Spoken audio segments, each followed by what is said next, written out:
আসসালামু আলাইকুম। চরকাওয়া 420 পেজের পক্ষ থেকে আরেকটি নতুন ব্লগ ভিডিও নিয়ে হাজির হলাম আমরা। আজকের ভিডিওটি অন্য দিনের থেকে একটু ভিন্ন রকম হতে চলেছে। আমাদের প্রিয় জনপদ, এই মাটিতে আমাদের শৈশব, এই রাস্তা আমাদের প্রতিদিনের চলাচল, কিন্তু আজ এই পথ যেন হয়ে উঠেছে দুর্ভোগের আরেক নাম। কিছুদিন আগে নির্মাণ করা হয়েছিল এই রাস্তাটি।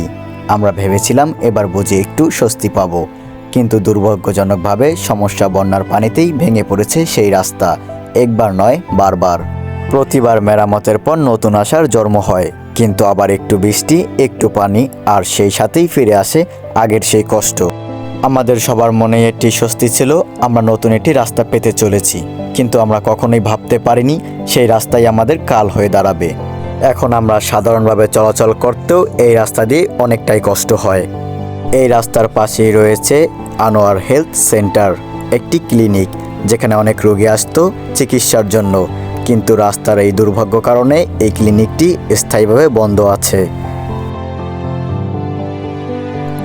এখন প্রশ্ন হলো, এই রাস্তা নির্মাণ করলো কারা?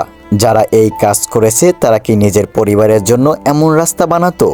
এত বাজেট গেল, এত লোকজন কাজ করলো, তাহলে রাস্তা ভাঙলো কেন?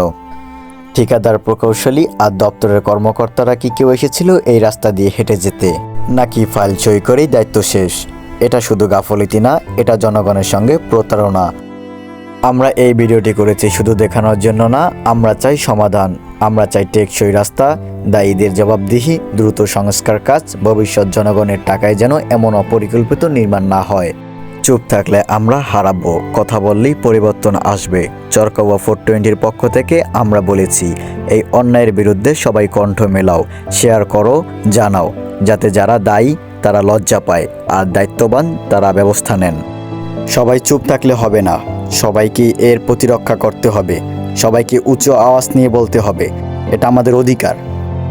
কথা বলার ভিতরে অনেকটাই ভুল হয়েছে, যদিও ভুলগুলো আপনারা ক্ষমা দৃষ্টিতে দেখবেন। আর আমাদের ভিডিওটি কেমন হয়েছে কমেন্ট করে জানাবেন। বেশি বেশি করে ভিডিওটি শেয়ার করে দিন, যাতে সেই দায়িত্বহীন মানুষের সামনে ভিডিওটি পড়ে এবং তারা লজ্জিত হয়। তো আজকে এই পর্যন্তই ছিল। সবাই ভালো থাকবেন, সুস্থ থাকবেন, আমাদের জন্য দোয়া করবেন। আল্লাহ হাফেজ।